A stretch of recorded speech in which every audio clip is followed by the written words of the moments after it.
Hello class 12th, welcome back to the revision series. So बेटा आज हम लोग class 12th chapter dual nature of radiation and matter को completely एक lens में रिवाइज करेंगे, साथ ही साथ उससे कुछ प्रीवियस ईयर क्वेश्चन भी सॉल्व करेंगे। तो बेटा बिना टाइम वेस्ट के स्टार्ट करेंगे। और जैसे कि आप लोगों ने प्रीवियस चैप्टर में पढ़ा कि लाइट जो है कुछ ऐसे फेनोमेनन्स होते हैं लाइक डिफ्रैक्शन हो गया, इंटरफेरेंस हो गया। ये फेनोमेनन तभी पॉसिबल है जब लाइट कैसा बिहेवियर शो करे बेटा, लाइट जो है wave behaviour, wave nature show करे। कुछ फेनोमेनन्स ऐसे होते हैं अब जैसे कि आइंस्टाइन ने प्रूफ किया लाइक फोटो इलेक्ट्रिक एमिशन। तो फोटो इलेक्ट्रिक एमिशन तभी पॉसिबल है जब लाइट कैसा बिहेवियर शो करे, कैसा नेचर शो करे बेटा, लाइट जो है वो पार्टिकल नेचर शो करे। तो बेटा हमें जनरली पढ़ना है डुअल नेचर। लाइट के दो नेचर होते हैं, कभी कभार ये पार्टिकल नेचर शो करता है, कभी कभार ये वेव नेचर शो करता है। तो वेव नेचर के बारे में हमने डिस्कस कर लिया था प्रीवियस चैप्टर में। इस चैप्टर में हम लोग पार्टिकल नेचर के बारे में डिस्कस करेंगे। तो बेटा बिना टाइम वेस्ट के स्टार्ट करेंगे और सबसे पहले हम बात करेंगे इस बारे में वर्क फंक्शन। अब वर्क फंक्शन होता क्या है, तो प्रैक्टिकली हमने देखा कि किसी मेटल सरफेस पे आपके पास कोई मेटल लाइक यहां देख रखा सोडियम, एल्यूमिनियम, कॉपर, व्हाटएवर, आपके पास एक मेटल सरफेस है। जब हम इस पे कुछ रेडिएशन डाल रहे हैं, रेडिएशन मींस आप कुछ लाइट डाल रहे हो, है ना। जब हम लोगों ने इस पे कुछ लाइट डाला पर्टिकुलर फ्रीक्वेंसी पे, हमने एक चीज ऑब्जर्व किया कि इस मेटल सरफेस से इलेक्ट्रॉन बाहर निकल रहा है। अब इसको ऐसे समझो कि एक एटम है ना, एटम से मिलकर बना होगा ऑब्वियसली। तो एटम है, एटम में इलेक्ट्रॉन रिवॉल्व करेंगे चारों तरफ। अब जो बाहर वाला इलेक्ट्रॉन होगा, वैलेंस सेल का इलेक्ट्रॉन है ना, बाहर वाला जो आउटरमोस्ट सेल का इलेक्ट्रॉन होगा, अब वो थोड़ा सा लूजली पैक होगा, लूजली पैक होगा किससे बेटा, न्यूक्लियस से। कम फोर्स लग रहा होगा उस इलेक्ट्रॉन पे रेदर देन दिस वन। अब ये इलेक्ट्रॉन बाहर निकलना चाह रहा है, क्या ये बाहर निकल सकता है? नहीं, क्योंकि यहां पे न्यूक्लियस इस इलेक्ट्रॉन पे क्या कर रहा है, इलेक्ट्रोस्टैटिक फोर्स लगा रहा है। तो अगर इस इलेक्ट्रॉन को बाहर निकलना है तो इसको कुछ एनर्जी की रिक्वायरमेंट होगी। तो कितना एनर्जी किसी इलेक्ट्रॉन को, वैलेंस सेल के इलेक्ट्रॉन को हम दें कि वो उस वैलेंस सेल से बाहर निकल जाए। ठीक है बेटा, वही आपका क्या है, वर्क फंक्शन। आप ये समझ लो या वैसे बोल लो कि कितना मिनिमम एनर्जी हम मेटल सरफेस को दें कि उसमें एक इलेक्ट्रॉन बाहर निकल जाए। तो उस एनर्जी को हम क्या बोलते हैं, वर्क फंक्शन। तो कितना एनर्जी हम इस इलेक्ट्रॉन को दे दें कि ये इस इलेक्ट्रोस्टैटिक फोर्स को ओवरकम करके बाहर निकल जाए, that is known as work function. अब जो वर्क फंक्शन होता है बेटा, इसका सिंबल क्या होता है, वर्क फंक्शन सिंबल होता है बेटा फाई नॉट, है ना। काफी जगह इसे डब्ल्यू नॉट से भी लिखा जाता है। तो अब जो हम लोग मेजर करते हैं इसको जनरली किसमें करते हैं बेटा, इलेक्ट्रॉन वोल्ट। इलेक्ट्रॉन वोल्ट एक एनर्जी की यूनिट है जो आपने क्लास 11th में पढ़ा है। नहीं पढ़ा तो बेटा मैंने आपको यहां लिख दिया है कि एक इलेक्ट्रॉन वोल्ट होता क्या है। एक इलेक्ट्रॉन को, है ना, एक इलेक्ट्रॉन को 1 वोल्ट के पोटेंशियल डिफरेंस पे एक्सेलरेट करने के लिए मुझे जितना एनर्जी की रिक्वायरमेंट होगा, एक इलेक्ट्रॉन को 1 वोल्ट के पोटेंशियल पे जितना एनर्जी रिक्वायरमेंट होगा मुझे इसको एक्सेलरेट करने के लिए, that is known as what, 1 volt, sorry 1 electron volt. अब एक इलेक्ट्रॉन वोल्ट में कितना जूल होता है बेटा, 1.6 इंटू 10⁻⁻19 जूल। अब कुछ बच्चों का प्रॉब्लम ये होता है कि कभी कभार इलेक्ट्रॉन वोल्ट से जूल में कन्वर्ट करने में दिक्कत है, कभी कभार जूल से इलेक्ट्रॉन वोल्ट कन्वर्ट करने में दिक्कत है, क्योंकि न्यूमेरिकल्स में सबसे ज्यादा यही सब चीजें काम आएंगी आपके। तो मैंने यहाँ साइड में लिख दिया बेटा कि अगर आपको इलेक्ट्रॉन वोल्ट को जूल में कन्वर्ट करना है तो आप उसको 1.6 इंटू 10⁻⁻19 से मल्टीप्लाई करना है, और अगर आपको जूल से इलेक्ट्रॉन वोल्ट में कन्वर्ट करना है तो आपको डिवाइड करना है किससे, 1.6 इंटू 10⁻⁻19 से। अब सुनो, वर्क फंक्शन हमने समझा कि मिनिमम कितना एनर्जी रिक्वायरमेंट होगा किसी इलेक्ट्रॉन को उस मेटल सरफेस से बाहर निकालने के लिए।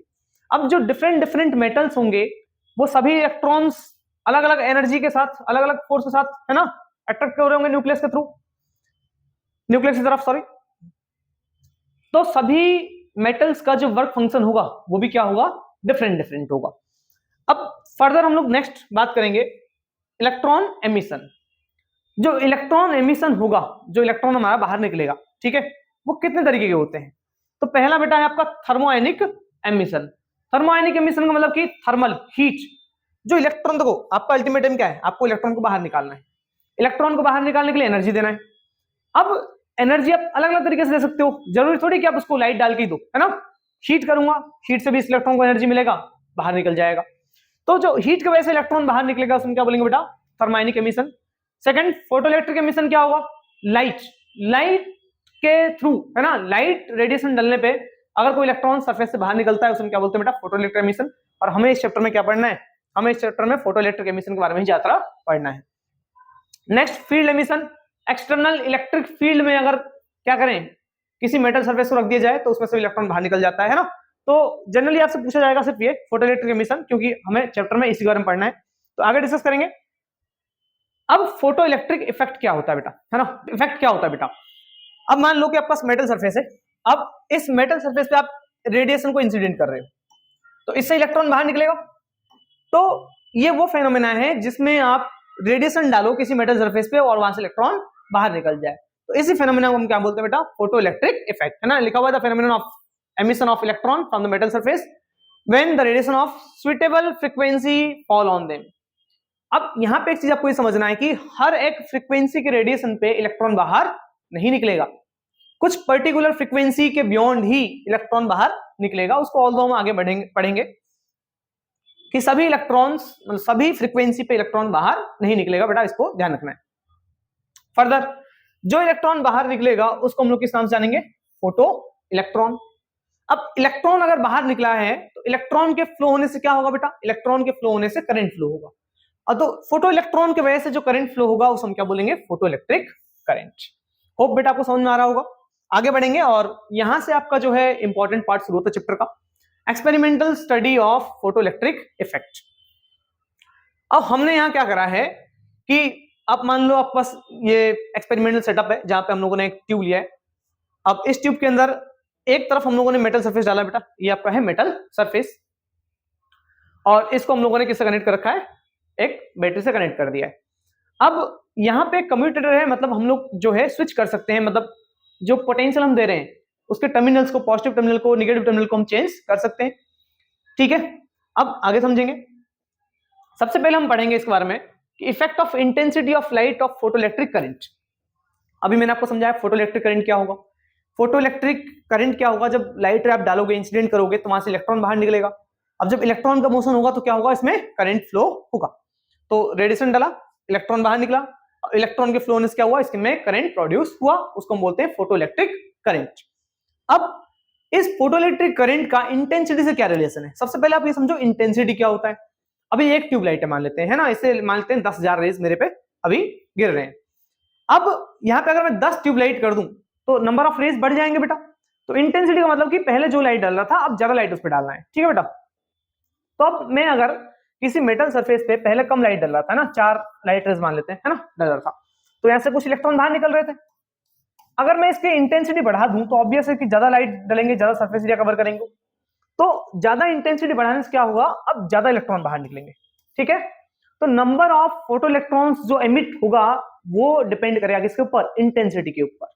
जितना ज्यादा आप उस पर इंटेंसिटी डालोगे उतना ज्यादा उसमें से क्या होगा बेटा, इलेक्ट्रॉन बाहर निकलेगा। तो यहां पे एक चीज आपको ध्यान रखना है, तो बेटा अगर ज्यादा इलेक्ट्रॉन बाहर निकलेगा तो आप भी बोल सकते हो ज्यादा करंट फ्लो होगा, ऑब्वियस है। तो इंटेंसिटी को बढ़ाने से क्या हुआ, इलेक्ट्रॉन ज्यादा बाहर निकलेंगे, और ज्यादा इलेक्ट्रॉन बाहर निकलेंगे तो ज्यादा करंट फ्लो होगा। तो बस आपको ये जो हाईलाइटेड पॉइंट है इसको ही याद रखना है, ठीक, काफी इंपॉर्टेंट है। So the number of photo electrons emitted per second is directly proportional to what? Incident radiation। तो आप ये बोल सकते हो कि जो करंट है वो डायरेक्टली प्रोपोर्शनल है किसके बेटा, इंटेंसिटी के। इंटेंसिटी बढ़ाएंगे तो करंट भी बढ़ेगा। क्लियर। फर्दर आगे बढ़ेंगे हम लोग, नेक्स्ट बात करेंगे। तो यहाँ पे इस पॉइंट को मेंशन करना बेटा, ये जो पॉइंट है कि इंटेंसिटी के बढ़ाने से इलेक्ट्रॉन्स बढ़ेगा, है ना, इलेक्ट्रॉन बाहर ज्यादा निकलेंगे, और ज्यादा इलेक्ट्रॉन बाहर निकलेंगे तो करंट भी ज्यादा बढ़ेगा। नेक्स्ट है इफेक्ट ऑफ पोटेंशियल। जो हम लोग वोल्टेज अप्लाई कर रहे हैं, पोटेंशियल डिफरेंसेस पे दे रहे हैं, उसका क्या इफेक्ट है ना। इसको हम लोगों ने यूज किया इलेक्ट्रॉन की एनर्जी निकालने के लिए, है ना, ऑल्दो भी समझेंगे। सबसे पहले हमने क्या देखा कि इलेक्ट्रॉन यहां से बाहर निकल रहा है ना, आपने रेडिएशन डाला, इलेक्ट्रॉन यहां से बाहर निकला। अब मैं इस वाले प्लेट को, कलेक्टर प्लेट इसको बोलते हैं ना, वो कलेक्ट कर रहा है इलेक्ट्रॉन्स को, उसको मैं पॉजिटिव टर्मिनल दे दूं, है ना, इसको मैं कनेक्ट कर दूं, एनोड प्लेट बना दूं। एनोड प्लेट मतलब पॉजिटिव प्लेट दे दिया मैंने उसको। पॉजिटिव देने से क्या हुआ कि इलेक्ट्रॉन पे है निगेटिव चार्ज, तो इलेक्ट्रॉन पे जब निगेटिव चार्ज है, निगेटिव ड्रिफ्ट करेगा किधर तरफ, पॉजिटिव टर्मिनल की तरफ, तो ये इलेक्ट्रॉन ड्रिफ्ट करेंगे किधर, टुवर्ड्स दी पॉजिटिव टर्मिनल। तो इलेक्ट्रॉन सारे निकल के कहां भागेंगे बेटा, इस पॉजिटिव टर्मिनल तक भागेंगे। अब हमने ये देखा कि अगर मैं उस पॉजिटिव पोटेंशियल को बढ़ाऊं, है ना, 2 वोल्ट 3 वोल्ट 4 वोल्ट 5 वोल्ट बढ़ाऊं, तो जितना ज्यादा मैं पोटेंशियल उसका बढ़ाऊंगा तो उतने तेजी से इलेक्ट्रॉन को अपनी तरफ खींचेगा, उतना ही ज्यादा क्या होगा, करंट फ्लो होगा। तो शुरुआत में मैंने ये देखा कि जैसे जैसे मैं पोटेंशियल बढ़ा रहा हूं वैसे वैसे क्या हो रहा है बेटा, इलेक्ट्रॉन निकल के पॉजिटिव टर्मिनल की तरफ भाग रहे हैं, और वहां पे क्या हो रहा है, करंट इंक्रीज हो रहा है। बट ये देखो अभी क्या है कि इस मेटल में 50 फ्री इलेक्ट्रॉन है ना, 50 फ्री इलेक्ट्रॉन है। आप रेडिएशन डाल रहे हो, धीरे धीरे करके इलेक्ट्रॉन बाहर निकलेगा, है ना, धीरे धीरे करके इलेक्ट्रॉन बाहर निकलेगा। एक ऐसा टाइम आएगा जब सारे के सारे फ्री इलेक्ट्रॉन बाहर निकल आएंगे। तो शुरुआत में क्या था, 1 2 इलेक्ट्रॉन 3 इलेक्ट्रॉन बाहर निकल रहा है, तो करंट बढ़ रहा है, इंक्रीज कर रहा है धीरे धीरे करके। एक टाइम ऐसा आएगा जब सारे के सारे फ्री इलेक्ट्रॉन बाहर निकल जाएंगे, तो तब क्या बेटा कोई इलेक्ट्रॉन फ्लो, मतलब तब क्या कोई इलेक्ट्रॉन एमिट करेगा, सारे के सारे फ्री इलेक्ट्रॉन बाहर आ गए। तो पहले जो इलेक्ट्रॉन बाहर निकल रहा था उससे करंट बढ़ रहा था, अब जब सारे के सारे इलेक्ट्रॉन बाहर निकल आएंगे, ठीक, तो क्या होगा, अब वही इलेक्ट्रॉन्स रिवॉल्व करेंगे चारों तरफ, तो क्या करंट बढ़ेगा, भाई चार्जेस नहीं बढ़ेंगे तो करंट नहीं बढ़ेगा। तो एक टाइम बाद करंट क्या हो जाएगा, सैचुरेट हो जाएगा। सैचुरेट मतलब कि और फर्दर इंक्रीज नहीं होगा। तो एक टाइम आएगा जब करंट मैक्सिमम हो जाएगा, उसके बियॉन्ड और करंट इंक्रीज नहीं होगा, तो उसी मैक्सिमम करंट को हम लोग क्या बोलते हैं बेटा, सैचुरेटेड करंट। ठीक है, नेक्स्ट हम बात करें बेटा, एक टर्म हमारा है स्टॉपिंग पोटेंशियल या कट ऑफ पोटेंशियल, है ना, काफी इंपॉर्टेंट है बेटा ये न्यूमेरिकल्स के पॉइंट ऑफ व्यू से भी, स्टॉपिंग पोटेंशियल और कट ऑफ पोटेंशियल। अब मुझे क्या करना है कि इस इलेक्ट्रॉन की एनर्जी पता करना है कि उस इलेक्ट्रॉन की एनर्जी कितनी है ना। अब इस इलेक्ट्रॉन के पास एनर्जी है, अब मुझे इसकी एनर्जी को पता करना है, तो मैं एक काम करूंगा कि जितना एनर्जी इसके पास है, जिस एनर्जी से आगे की तरफ जा रहा है, अगर उसी एनर्जी से मैं इसको रोकने की कोशिश करूं तो क्या होगा, भाई जिस एनर्जी से ये आगे की तरफ जा रहा है उसी एनर्जी से मैं अगर इसको रोकने की कोशिश करूं तो रुक जाएगा। ठीक, तो इसके एनर्जी को मेजर करने के लिए मैं ये देखूंगा कि मैंने कितना एनर्जी लगाया इसको रोकने के लिए। तो मैंने जितना एनर्जी इसको रोकने के लिए लगाया उतना ही तो उसके पास एनर्जी रहा। क्लियर, तो इसके पास जितना एनर्जी है मैं उसको मेजर करने के लिए उतना ही एनर्जी अपोजिट साइड से लगा दूंगा कि ये रुक जाए। अब इलेक्ट्रॉन पे है निगेटिव चार्ज, अब इस निगेटिव चार्ज को मुझे रोकने के लिए क्या करना पड़ेगा, यहां पे निगेटिव पोटेंशियल देना पड़ेगा। तो जो एनोड था उसको, भाई जो एनोड है उस पे पॉजिटिव पोटेंशियल है, बट आप क्या कर रहे हो, उस पे निगेटिव पोटेंशियल दे रहे हो उस इलेक्ट्रॉन को रोकने के लिए। तो मिनिमम कितना हम लोग निगेटिव पोटेंशियल दें, the minimum negative potential given to the anode plate, ठीक, जिससे क्या हो, such that no photoelectric current flow, या आप बोल सकते हो फोटोइलेक्ट्रिक करंट बिकम्स जीरो। तो कितना कम से कम पोटेंशियल दे, निगेटिव पोटेंशियल, कि इलेक्ट्रॉन्स यहां जाके वहां पर रुक जाए। रुक जाएगा तो फ्लो होगा नहीं, तो करंट कितना हो जाएगा, जीरो हो जाएगा। तो मिनिमम में कितना एनर्जी या मिनिमम कितना निगेटिव पोटेंशियल दूं कि ये इलेक्ट्रॉन रुक जाए जाके, वही हमारा क्या हो जाएगा बेटा, कट ऑफ या स्टॉपिंग पोटेंशियल। तो कट ऑफ और स्टॉपिंग पोटेंशियल से हम लोग क्या करते हैं, इन इलेक्ट्रॉन्स की काइनेटिक एनर्जी को मेजर करेंगे, है ना, कितना एनर्जी है, तो जितना एनर्जी हमने उधर से दिया निगेटिव पोटेंशियल से, इसके पास उतना एनर्जी रहा होगा, तभी ना जाके रुक गया बेटा। सो अब मुझे इस निगेटिव पोटेंशियल को मेजर करना है ना, सॉरी इसके काइनेटिक एनर्जी को मेजर करना है।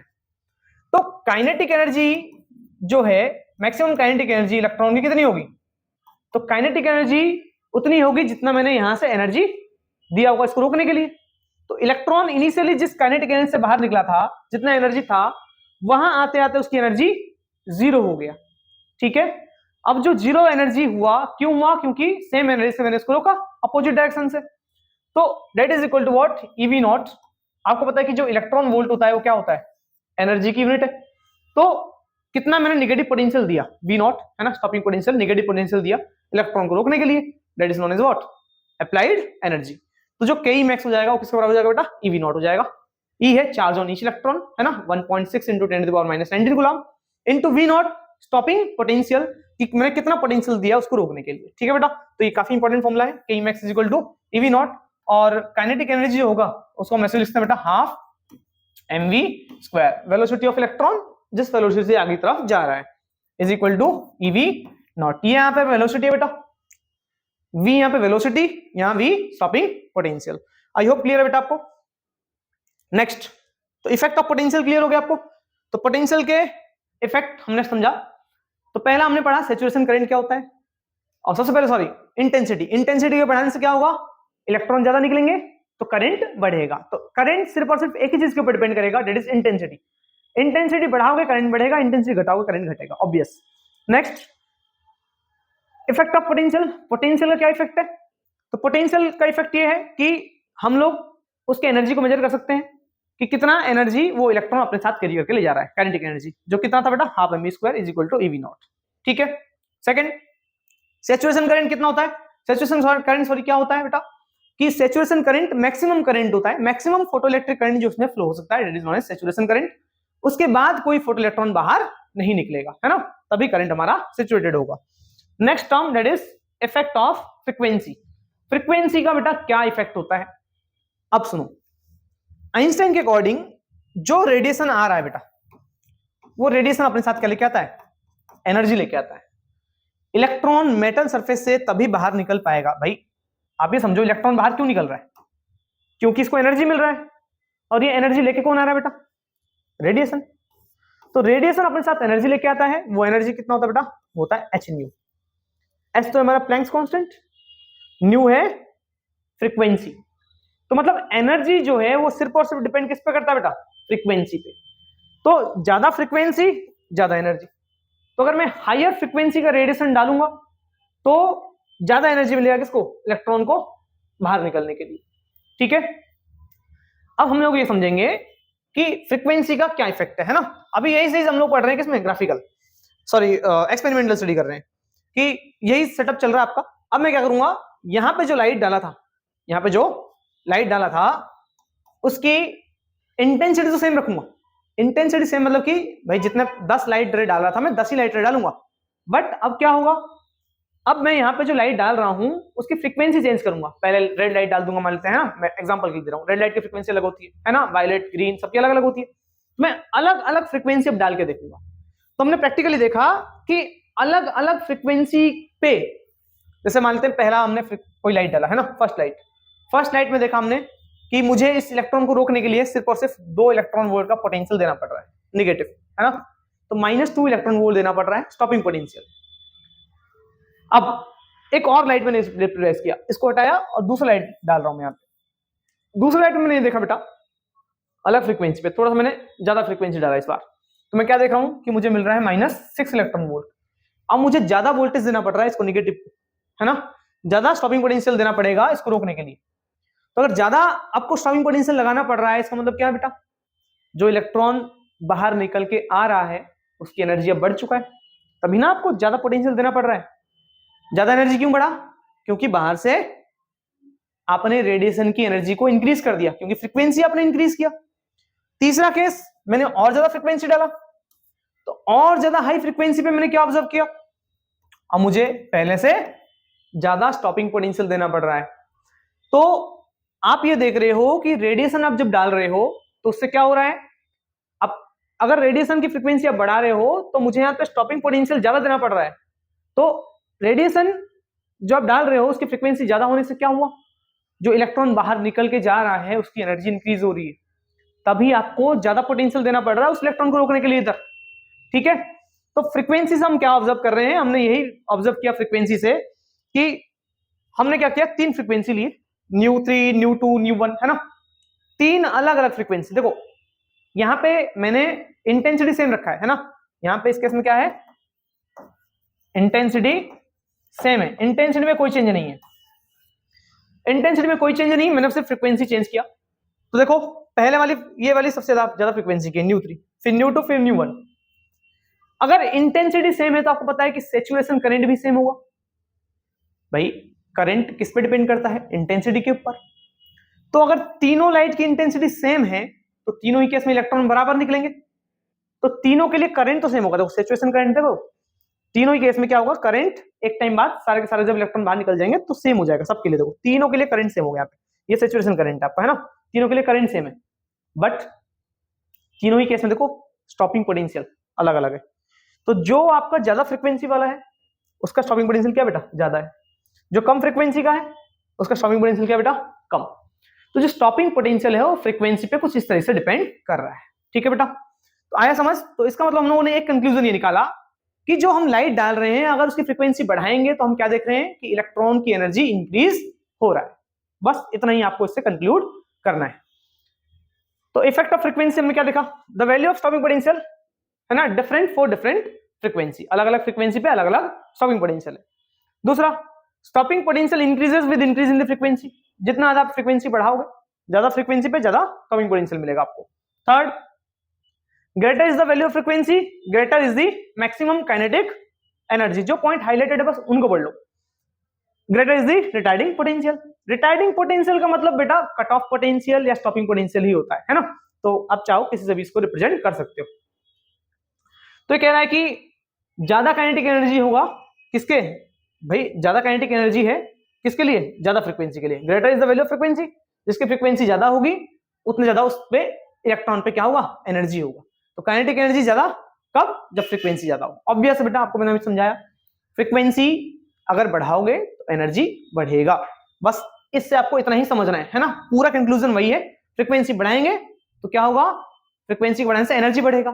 अब ज्यादा एनर्जी बढ़ गया तो आपको स्टॉपिंग पोटेंशियल भी, भाई जब इलेक्ट्रॉन की एनर्जी ज्यादा है तो उसे रोकने के लिए आपको स्टॉपिंग पोटेंशियल भी ज्यादा देना पड़ेगा।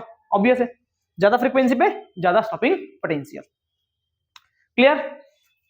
अब एक चीज और, the value of saturation current depends on intensity. मैंने आपको समझाया था कि सैचुरेशन करंट, करंट सिर्फ एक चीज के ऊपर डिपेंड करेगा, किसके ऊपर बेटा, इंटेंसिटी के ऊपर।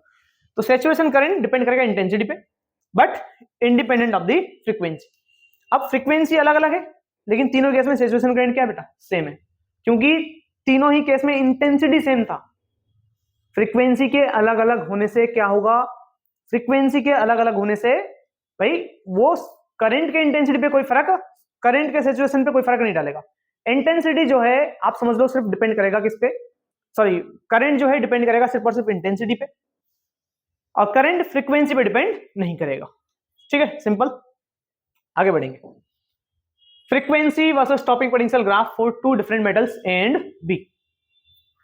अब दो मेटल सरफेस है, मेटल सरफेस ए और metal surface B. Stopping potential और फ्रीक्वेंसी का हमने ग्राफ बनाया। अब for any two photo sensitive materials the stopping potential increases linearly with frequency. हमने ये देखा प्रैक्टिकली ग्राफ में कि स्टॉपिंग पोटेंशियल और फ्रीक्वेंसी का जो करस्पॉन्डिंग ग्राफ है वो लीनियरली है। लीनियर मतलब बेटा स्ट्रेट लाइन फॉर्म करेगा। ठीक है, तो अभी के केस में आप ये समझो कि हमने क्या देखा, शुरुआत में हम फ्रीक्वेंसी बढ़ा रहे हैं, कम फ्रीक्वेंसी की लाइट डाला हमने, कम फ्रीक्वेंसी की लाइट डाला, कोई इलेक्ट्रॉन बाहर नहीं निकल रहा। फिर हमने लाइट की फ्रीक्वेंसी इंक्रीज करा, तब भी देखा कोई इलेक्ट्रॉन बाहर नहीं निकल रहा। तो हम लोग क्या कर रहे हैं बेटा, फ्रीक्वेंसी बढ़ा रहे हैं, फ्रीक्वेंसी बढ़ा रहे हैं और कोई भी इलेक्ट्रॉन बाहर नहीं निकल रहा। एक ऐसा पॉइंट आएगा, एक ऐसा फ्रीक्वेंसी आएगा जिस फ्रीक्वेंसी के बाद इलेक्ट्रॉन बाहर निकलना शुरू होगा। भाई इलेक्ट्रॉन हर एक फ्रीक्वेंसी बाहर निकलेगा, जैसे एक फ्रीक्वेंसी, 2 हर्ट्ज, 3 हर्ट्ज आप डाल रहे हो फ्रीक्वेंसी। अब फ्रीक्वेंसी जैसे आप बढ़ा रहे हो, आप देख रहे हो कि भाई इलेक्ट्रॉन तो बाहर नहीं निकल रहा, लेकिन हमने ये देखा प्रैक्टिकली कि इलेक्ट्रॉन कब बाहर निकलेगा, एक पर्टिकुलर फ्रीक्वेंसी के बाद बाहर निकलेगा। उस पर्टिकुलर फ्रीक्वेंसी को हम क्या बोलेंगे बेटा, न्यू नॉट। न्यू नॉट वो फ्रीक्वेंसी है जिस फ्रीक्वेंसी के बियॉन्ड, अगर उस फ्रीक्वेंसी या उस फ्रीक्वेंसी के बाद आप फ्रीक्वेंसी बढ़ाओ तो हमने क्या देखा, इलेक्ट्रॉन्स बाहर निकलेगा, करंट फ्लो होगा। तो करंट फ्लो होगा तो भाई उसके लिए स्टॉपिंग पोटेंशियल भी होगा। जब करंट फ्लो होगा तो अपने साथ क्या करेगा, वो इलेक्ट्रॉन एनर्जी होगा उसके पास, और हमें उससे स्टॉपिंग पोटेंशियल देना पड़ेगा रोकने के लिए। सो ऐसा फ्रीक्वेंसी जिस फ्रीक्वेंसी के कोरस्पॉन्डिंग क्या हो, फोटो इलेक्ट्रॉन्स बाहर निकलना शुरू कर दें, उस फ्रीक्वेंसी को हम लोग बोलते हैं बेटा थ्रेशोल्ड फ्रीक्वेंसी। तो थ्रेशोल्ड फ्रीक्वेंसी वो फ्रीक्वेंसी होता है जिसके बियॉन्ड क्या होता है बेटा, इलेक्ट्रॉन बाहर निकलना शुरू कर देगा, मतलब फोटो इलेक्ट्रिक एमिशन शुरू हो जाएगा। उस फ्रीक्वेंसी को हम क्या बोलते हैं बेटा, थ्रेशोल्ड फ्रीक्वेंसी। तो अब यहां हमने देखा कि दो मेटल सरफेस, अलग अलग मेटल्स हैं, मेटल ए और मेटल बी। हमने ये ऑब्जर्व किया दो मेटल है, मेटल ए और मेटल बी। तो शुरुआत में सेम लाइट है ना, सेम लाइट डाल रहा हूं है ना, इंटेंसिटी मैंने सेम रखा है, मैंने 10 हर्ट्ज की यहां डाला हूं, 10 हर्ट्ज की यहां डाला हूं फ्रीक्वेंसी, इलेक्ट्रॉन बाहर नहीं निकल रहा। फिर 20 हर्ट्ज यहां, 20 हर्ट्ज यहां, इलेक्ट्रॉन बाहर नहीं निकल रहा। 30 हर्ट्ज इलेक्ट्रॉन बाहर नहीं निकल रहा। अब 40 हर्ट्ज से मान लेते हैं कि इससे इलेक्ट्रॉन बाहर निकल गया, ठीक है, बट 40 हर्ट्ज पे इससे इलेक्ट्रॉन बाहर नहीं निकल रहा। तो उसकी थ्रेशोल्ड फ्रीक्वेंसी कितनी है, 40 हर्ट्ज है। अब 50 पे बाहर नहीं निकल रहा, 60 पे मान लेते हैं, अब ये वहां से बाहर निकलेगा। तो मेटल अगर अलग अलग है तो उनको अलग अलग एनर्जी रिक्वायरमेंट होगा इलेक्ट्रॉन को बाहर निकलने के लिए। भाई हमने पढ़ा वर्क फंक्शन, वर्क फंक्शन मैंने आपको समझाया था, अलग अलग मेटल्स का अलग अलग होगा, क्योंकि सभी मेटल्स में जो इलेक्ट्रॉन्स हैं उनको अलग अलग एनर्जी की रिक्वायरमेंट है भाई बाहर निकलने के लिए, ठीक। और एनर्जी किस पे डिपेंड कर रहा है, फ्रीक्वेंसी पे।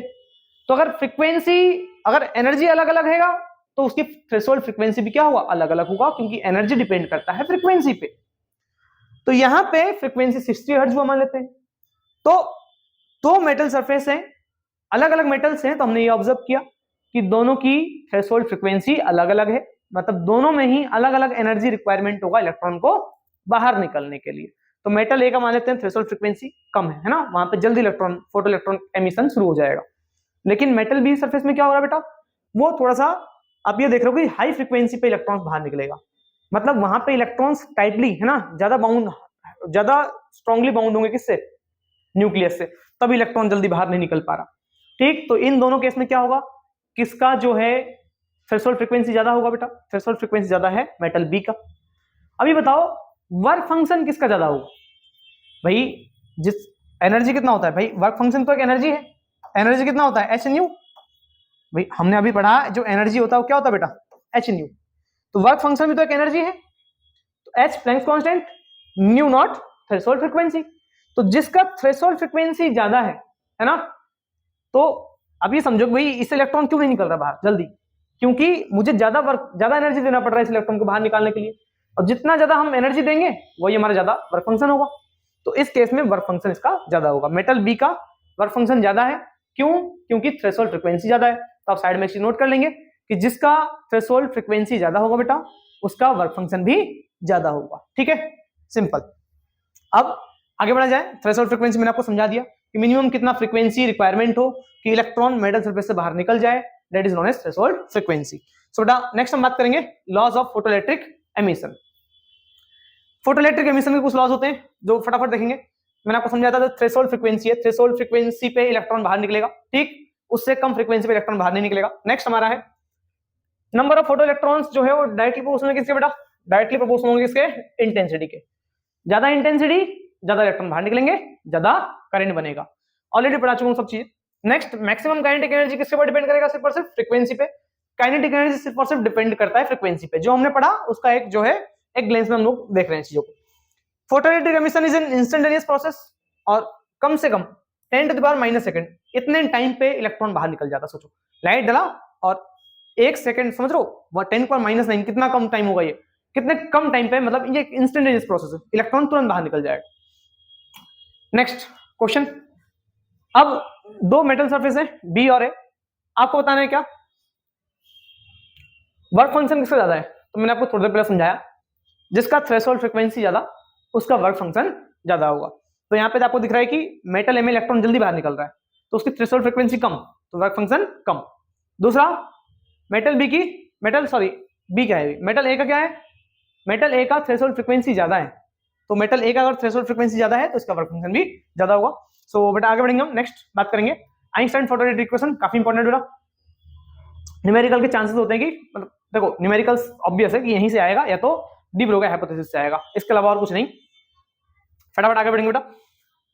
तो आइंस्टाइन ने कहा कि भाई जो एनर्जी रेडिएशन होगा है ना, तो जो रेडिएशन होगा उनमें छोटे छोटे पार्टिकल्स होंगे, उन पार्टिकल्स को उन्होंने क्या नाम दिया बेटा, क्वांटा, है ना, फोटोन्स आप बोलोगे। तो जो एनर्जी पैकेट्स होंगे उन्होंने इसको क्या बोला बेटा, टाइनी पैकेट्स होंगे, एनर्जी पैकेट्स उन्होंने क्वांटा बोला, और फोटोन्स के नाम से हम जानेंगे। अब ये अपने साथ एक फोटोन अपने साथ एक एनर्जी लेके आता है, तो एक फोटोन पे जो एनर्जी आता है वो कितना आता है, H nu. H into new मतलब जो उसकी फ्रीक्वेंसी होगी रेडिएशन की। अब रेडिएशन डाला, इलेक्ट्रॉन बाहर निकला बेटा, है ना, इलेक्ट्रॉन इस तरह से बाहर निकल रहा है। अब जो इलेक्ट्रॉन बाहर निकलेगा उसकी एक एनर्जी भी होगी, काइनेटिक एनर्जी के साथ बाहर निकलेगा, तो काइनेटिक एनर्जी कितना हो जाएगा, हाफ एम बी स्क्वायर। अब समझो, अब आपने पढ़ रखा है conservation of energy, energy conserve रहना चाहिए, तो जितना एनर्जी मैंने दिया उतना एनर्जी मुझे आउटपुट में चाहिए। तो जितना एनर्जी मैंने दिया वो क्या है बेटा, जो एनर्जी दिया मैंने वो एनर्जी वो कितना है बेटा, एच न्यू। तो मैंने एच न्यू एनर्जी यहाँ पे प्रोवाइड किया, तो एच न्यू एनर्जी पे क्या हुआ, कुछ एनर्जी तो यूज हो गया कहां पर, वर्क फंक्शन पे, कुछ एनर्जी जो है हमारा यूज होगा किस पे बेटा, वर्क फंक्शन में। तो कुछ एनर्जी इलेक्ट्रॉन बाहर निकलने के लिए वेस्ट कर रहा है ना, तो कुछ एनर्जी वर्क फंक्शन में यूज हुआ, प्लस जो बच गया एनर्जी उस एनर्जी के साथ इलेक्ट्रॉन बाहर निकल रहा है, तो वो एनर्जी इलेक्ट्रॉन के पास रह गया, उस इलेक्ट्रॉन उस एनर्जी से बाहर ट्रेवल करेगा। तो जो बचा हुआ एनर्जी वो कौन सा बेटा, मैक्सिमम काइनेटिक एनर्जी। तो जो हमने एनर्जी दिया, कुछ एनर्जी यूज हुआ किस पे, वर्क फंक्शन में, बाकी का बचा हुआ एनर्जी इलेक्ट्रॉन अपने साथ लेके जाएगा, दैट इज काइनेटिक एनर्जी। ठीक है बेटा, तो ये इक्वेशन जो है इसे हम क्या बोलते हैं बेटा, आइंस्टाइन फोटोइलेक्ट्रिक इक्वेशन, सिंपल। अब H nu is equal to work function phi naught और काइनेटिक एनर्जी को हम क्या लिखते हैं बेटा, हाफ एम वी स्क्वायर, तो मैंने लिख दिया हाफ एम वी स्क्वायर। अब देखो मेन फॉर्मूला आपको याद रखना है, फिर तो मैनिपुलेशन है ना, मैनिपुलेशन लाइक दिस कि यहां से मुझे काइनेटिक एनर्जी निकालना है तो मैं फाइ नॉट को इधर भेज दूंगा, फाइ नॉट आ गया। अब फाइ नॉट को क्या लिखता हूं बेटा, मैंने अभी समझाया, जो फाइ है वो क्या है आपका वर्क फंक्शन, और वर्क फंक्शन को आप ऐसे लिखते हो क्या भाई, ये भी तो एनर्जी है, तो एनर्जी कितना होता है एच न्यू, तो फाइ नॉट है तो H new not, new not मतलब थ्रेशोल्ड फ्रीक्वेंसी, तो फाइ नॉट हो गया एच न्यू नॉट, यहां से एच कॉमन निकाल लो, nu minus nu naught, kinetic energy आ गया। काइनेटिक एनर्जी को मैंने अभी ऐसे भी आपको लिखवाया था, threshold frequency sorry stopping potential, stopping potential में काइनेटिक एनर्जी किसके बराबर था बेटा, काइनेटिक एनर्जी था ईवी नॉट के बराबर, ई इंटू वी नॉट क्या था, स्टॉपिंग पोटेंशियल। तो मैं यहां पे ऐसे लिखता हूं क्या, काइनेटिक एनर्जी को EV not is equal to H nu, ये चीज भी ध्यान रखना बेटा आपको, न्यू कितना होता है बेटा, न्यू होता है C by lambda, H C by lambda, तो न्यू सी बाय लेमडा, तो न्यू नॉट क्या होगा बेटा, न्यू नॉट थ्रेशोल्ड फ्रीक्वेंसी, तो सी हमारा speed of light, C by lambda. अब ये है थ्रेशोल्ड फ्रीक्वेंसी, थ्रेशोल्ड फ्रीक्वेंसी के कॉरेस्पॉन्डिंग जो वेवलेंथ होगा उसे हम क्या बोलेंगे, थ्रेशोल्ड वेवलेंथ, तो सी बाय लेमडा नॉट हमारा थ्रेशोल्ड वेवलेंथ, यहां से सी कॉमन निकालेंगे, एच सी बाहर 1 upon lambda minus 1 upon lambda not, तो ई का और फॉर्मूला आ गया। तो इस तरीके से आप मैनिपुलेट कर सकते हो क्वेश्चन के नीड के अकॉर्डिंग, आपको बस 2-3 फॉर्मूले याद रखने हैं, मतलब एक मेन लाइन याद रखना है, ये H nu is equal to phi not plus K max, दूसरा आपको याद रखना है कि जो न्यू होता है वो सी बाय लेमडा होता है, और ये जो आपका काइनेटिक एनर्जी होता है वो कितना होता है बेटा, ईवी नॉट। बाकी तो देखो इन्हीं तीनों के हिसाब से तो मैंने सबको मैनिपुलेट किया है, तो आपको बस ये 3 याद रखना है, this one is this one. So बेटा आगे बढ़ेंगे हम लोग, डिटर्मिनेशन ऑफ प्लैंक्स कांस्टेंट, बेटा ये सीधा एग्जाम में डायरेक्ट क्वेश्चन बन के आता है ना, प्लैंक्स कांस्टेंट की वैल्यू आप कैसे निकालोगे, आइंस्टाइन फोटोइलेक्ट्रिक इक्वेशन का यूज करके, डायरेक्ट एक क्वेश्चन है, ध्यान रखना काफी ज्यादा important exam point of view से चैप्टर में। सो प्लैंक्स कांस्टेंट या वर्क फंक्शन की वैल्यू में फाइंड आउट करना है with the help of what, Einstein photoelectric equation. तो हमने पढ़ रखा है आइंस्टाइन फोटोइलेक्ट्रिक इक्वेशन क्या है, काइनेटिक एनर्जी कितना हुआ H nu minus phi not, kinetic energy कितना हुआ H nu minus phi not. अब एस जो काइनेटिक एनर्जी उसमें क्या लिखना बेटा, ईवी नॉट है ना भाई, स्टॉपिंग पोटेंशियल का टर्म में लिखा EV not H nu minus phi not. अब ये ई इधर मल्टीप्लाई में इधर आएगा तो डिवाइड में हो जाएगा बेटा, तो ई जो इधर आएगा वो इसके डिनोमिनेटर में भी आएगा, और ये ई जो है इसके भी डिनोमिनेटर में आएगा, तो मैंने ई को अलग अलग कर दिया। अब ये जो एच बाई ई है, V not is equal to H by E nu minus phi not by, अब मैं इसको कंपेरिजन करूंगा किससे बेटा, इसको मैं कंपेरिजन करूंगा इक्वेशन ऑफ स्ट्रेट लाइन। तो इक्वेशन ऑफ स्ट्रेट लाइन क्या कहता है, y is equal to M X plus C, where m is the slope, m क्या होता है बेटा आपका स्लोप होता है, c होता है इंटरसेप्ट, y इंटरसेप्ट, ठीक है, और y x जो आपका जिसके अक्रॉस आप ग्राफ ड्रॉ करोगे।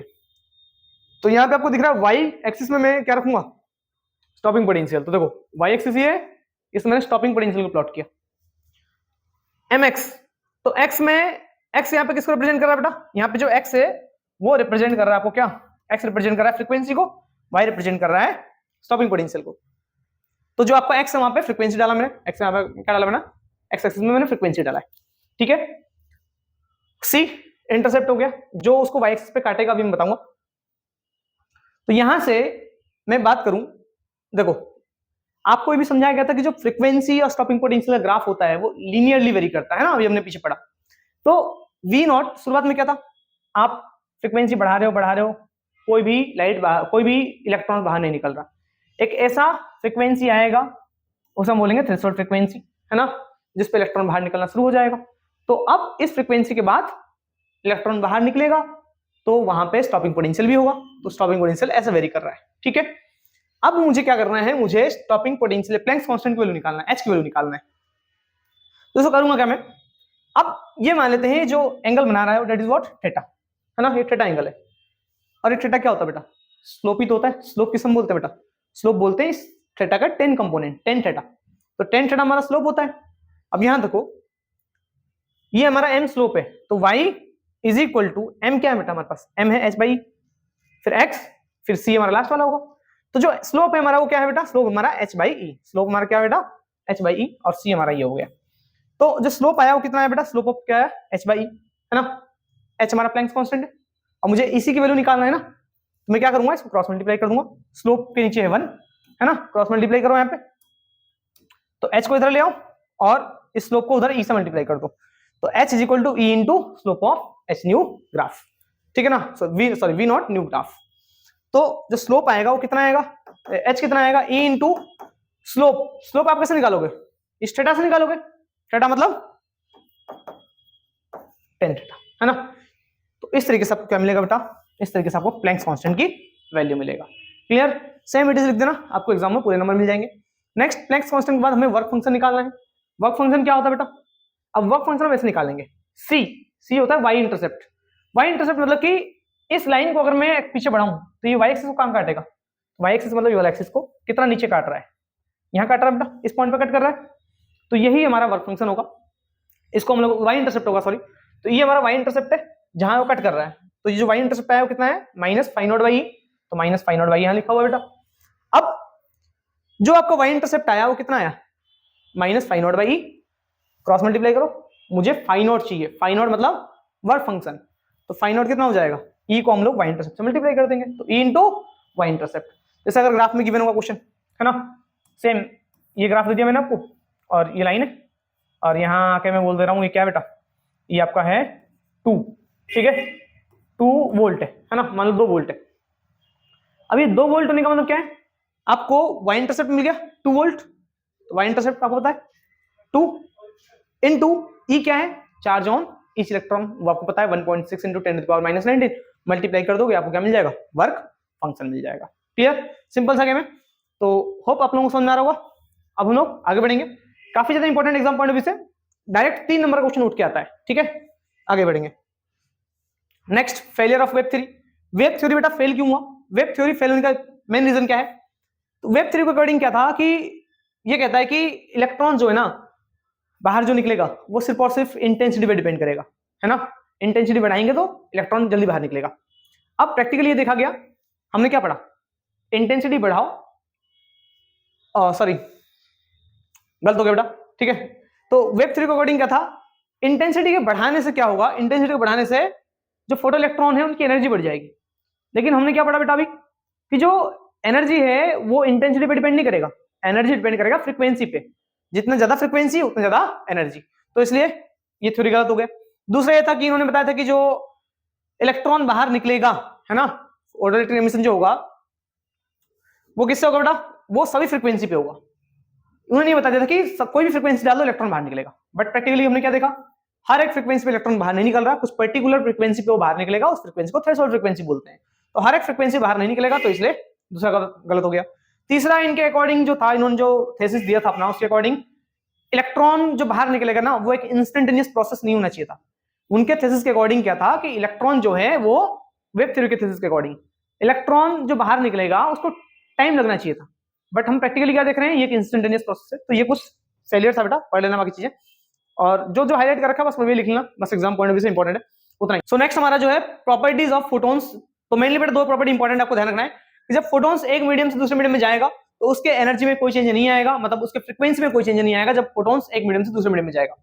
दूसरा, किसी सरफेस से अगर n फोटोन्स बाहर निकल रहे हैं न्यू फ्रीक्वेंसी के साथ, है ना, n फोटोन्स बाहर निकल रहे हैं और हर एक फोटोन की फ्रीक्वेंसी न्यू है, उस केस में जो पावर रेडिएट होगा, पावर डिलीवर होगा वो कितना होगा, पावर आपको पता है एनर्जी अपॉन टाइम, एनर्जी कितना होता है बेटा, h न्यू, एक फोटोन पे एनर्जी h न्यू है और n फोटोन्स पे ns न्यू हो जाएगा, तो जो पावर हो जाएगा उसका फॉर्मूला क्या हो जाएगा, 1 सेकंड में NH न्यू रेडिएट करेगा, ठीक है, न्यूमेरिकल्स में काम आएगा, काफी इंपॉर्टेंट है बेटा, ध्यान रखेंगे। आगे next, calculate the energy associated with the photons of wavelength this, ठीक है, तो एक फोटोन है उसका वेवलेंथ रखा, आपको एनर्जी निकालना है, तो एनर्जी कितना होता है बेटा, h न्यू, और इसको लिखते हैं hc अपॉन लैम्डा, न्यू को हम क्या लिखेंगे बेटा, c by lambda, h Planck's constant value given होगा, c speed of light value given होगा, लैम्डा वेवलेंथ गिवन है आपको कितना 4000। अब आपको पता है कि जो 4000 एंगस्ट्रॉम है उस 4000 को एंगस्ट्रॉम को मीटर में करने के लिए हम क्या करते हैं 10⁻⁻10 से मल्टीप्लाई कर देंगे, है ना बेटा, ये मीटर में आ जाएगा, तो वैल्यूज यहां पुट करना है, सॉल्व करना, आपका आंसर आ जाएगा। नेक्स्ट आगे बढ़ेंगे, what will be the wavelength of a photons of energy this, wavelength निकालना है, तो अगेन सेम एनर्जी कितना होता है बेटा hc by lambda, wavelength lambda उधर भेज दो, e नीचे ले आओ, hc by e, h Planck's constant, c speed of light, e energy, energy given, speed of light पता है आपको गिवन होगा, h प्लैंक्स कांस्टेंट गिवन होगा, वैल्यू पुट करोगे, सॉल्व करोगे, क्या मिलेगा आपको बेटा, वेवलेंथ मिल जाएगा। नेक्स्ट आगे बढ़ेंगे। एक इलेक्ट्रॉन है इस फ्रीक्वेंसी से, है ना, प्रोड्यूस हो रहा है बेटा। अब पावर एमिट कितना कर रहा है, अभी पावर वाला क्वेश्चन जो करवाया था वो इतना है। आपको सबसे पहले निकालना है what is the energy of each electron, है ना, ईच फोटॉन्स। तो एनर्जी कितना होता है बेटा, H nu. H Planck's constant given होगा, न्यू, न्यू क्या बेटा, फ्रीक्वेंसी गिवन है, मल्टीप्लाई करोगे एनर्जी आ गया। दूसरा how many photons per second, है ना, नंबर ऑफ फोटॉन्स निकालना है। तो अभी हमने पढ़ा बेटा जो आपका पावर है वो क्या है, एन एच न्यू, और एच न्यू हमारे पास क्या है बेटा, एच न्यू हमारे पास एनर्जी तो है, तो पी इस एच न्यू को इधर ले आओ, एनर्जी है, is equal to N, power आपको गिवन है बेटा, ठीक। एनर्जी आपने ऊपर निकाल लिया होगा, बस दोनों को डिवाइड करना, आपको क्या मिलेगा, नंबर ऑफ फोटॉन्स कितना एमिट हो रहे हैं पर सेकंड। क्लियर बेटा, आगे बढ़ेंगे। Next light waves of wavelength this. अब ये एक मेटल सरफेस पे गिर रहा है बेटा, जिसका वर्क फंक्शन कितना है 1.9 electron volt. Find the energy of photon in electron volt. तो जो एनर्जी होगा वो कितना होगा बेटा, A is equal to H nu, H Planck's constant पता है बेटा, न्यू फ्रीक्वेंसी आपको गिवन है, वेवलेंथ गिवन है बेटा, तो न्यू हटाओ, क्या लिखो, H C by lambda. H पता है, सी पता है, लेमडा भी आपको पता चल गया, देखो 500 नैनोमीटर है, नैनोमीटर को मीटर में करने के लिए 10⁻⁹ से मल्टीप्लाई कर देना आप, तो एनर्जी मिल गया। अब जब एनर्जी मिल गया तो पहला पार्ट तो वो खत्म, लेकिन ये किसमें एनर्जी जो आएगा आपको जूल में आएगा। अब जूल को इलेक्ट्रॉन वोल्ट में कन्वर्ट करने के लिए मैं आपको स्टार्टिंग में बता दिया था, ठीक है बेटा, कन्वर्ट कर लो बेटा, खत्म का। दूसरा kinetic energy of photo electron, kinetic energy कितना होगा, तो वर्क फंक्शन आपको गिवन है, तो टोटल एनर्जी कितना होता है बेटा, टोटल एनर्जी होता है work function plus kinetic energy, यहां से फाई नॉट को उधर ले आओ, E minus phi naught is equal to क्या बेटा, काइनेटिक एनर्जी। एनर्जी आपको गिवन है, मतलब आपने निकाल लिया एनर्जी ऊपर, वर्क फंक्शन गिवन है, दोनों को माइनस करोगे बेटा, क्या मिलेगा, काइनेटिक एनर्जी, खत्म काम। फिर नेक्स्ट हमारा स्टॉपिंग पोटेंशियल। तो काइनेटिक एनर्जी आ चुका है, और काइनेटिक एनर्जी स्टॉपिंग पोटेंशियल में आपने रिलेशन जोड़ा क्या बेटा, ईवी नॉट। तो काइनेटिक एनर्जी आपका आ गया होगा, यहां रख दोगे, ई को नीचे ले आओ, काइनेटिक एनर्जी को ई से डिवाइड करना, ई है चार्ज ऑन ईच इलेक्ट्रॉन, आपको पता होगा, तो काइनेटिक एनर्जी को ई से मल्टीप्लाई डिवाइड करना, सॉरी, क्या मिल जाएगा आपको बेटा, स्टॉपिंग पोटेंशियल। इस तरीके से ये क्वेश्चन हुआ, खत्म। आगे बढ़ेंगे। Next dual nature of de Broglie hypothesis देख लो बेटा।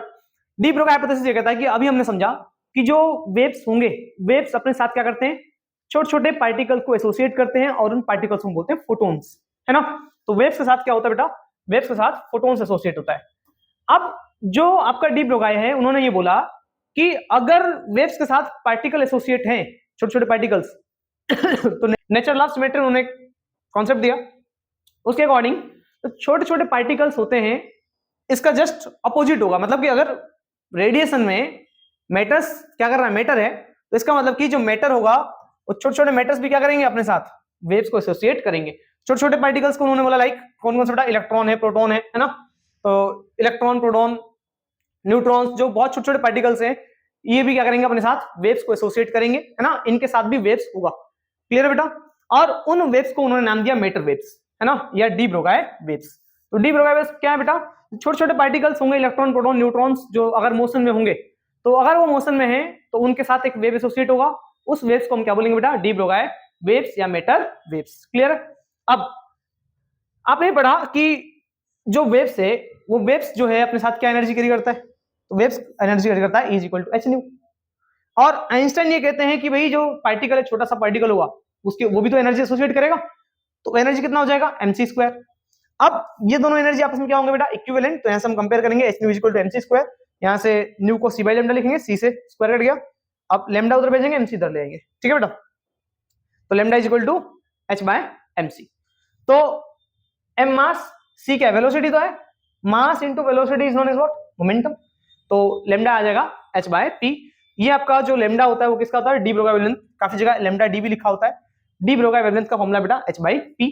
और आपने ये पढ़ रखा बेटा, मोमेंटम को काइनेटिक एनर्जी के साथ रिलेट कर सकते हैं, p इक्वल टू √2m के। तो 2m के काइनेटिक एनर्जी, तो यहां से p की जगह पर मैं 2m के लिख सकता हूं, तो h अपॉन √2m के। और काइनेटिक एनर्जी आपने पढ़ रखा है EV नॉट होता है, तो k की जगह EV नॉट भी डाल सकते हो।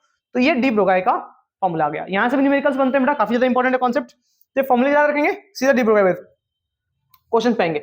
What is the momentum, speed and de Broglie wavelength of electron of kinetic energy this. अब वो काइनेटिक एनर्जी कितना गिवन है बेटा, काइनेटिक एनर्जी गिवन है 120 इलेक्ट्रॉन वोल्ट। मोमेंटम निकालना है कितना होगा, ठीक। मोमेंटम होता है मास इनटू वेलोसिटी, इलेक्ट्रॉन का मास पता है मास पता बेटा इलेक्ट्रॉन का, ये रहा गिवन है आपको। वेलोसिटी मोमेंटम से काइनेटिक एनर्जी से निकाल लो भाई। काइनेटिक एनर्जी कितना होता है बेटा, हाफ mv², 2 को लिया होगा, 2 इंटू काइनेटिक एनर्जी कितना है 120। इलेक्ट्रॉन वोल्ट को जूल में कन्वर्ट करना था बेटा, इलेक्ट्रॉन वोल्ट को जूल में कन्वर्ट कर दोगे। अब मास को इधर ले आओ, is equal to what, v²। Square का तो क्या आ जाएगा बेटा, स्क्वायर का तो रूट आ जाएगा। 2 इंटू 120 अपॉन m, ये इलेक्ट्रॉन वोल्ट है ना, इसे आप लोग जूल में कन्वर्ट कर लोगे। तो ये आपको क्या आ गया बेटा, वेलोसिटी। वेलोसिटी आ गया तो मल्टीप्लाई करना क्या जाएगा, मोमेंटम आ जाएगा। एक और तरीके से भी निकाल सकते हो, मैंने आपको समझाया था, p equal to under root क्या होता है 2m के। 2 पता है, मास पता है, काइनेटिक एनर्जी पता है, तीनों को यहां रखना, सॉल्व करना, मोमेंटम आ गया। क्लियर। तो मोमेंटम आ गया, दो तरीके से आप निकाल सकते हो। वेलोसिटी मतलब स्पीड, हमने यहां बता दिया आपको, स्पीड ऐसे निकालना है। लास्ट केस क्या बेटा, लास्ट केस है de Broglie wavelength. De Broglie wavelength क्या होता है बेटा, lambda is equal to h by P. h Planck constant, p आपको मोमेंटम आपने निकाल लिया होगा, डिवाइड करना क्या जाएगा, वेवलेंथ आ जाएगा।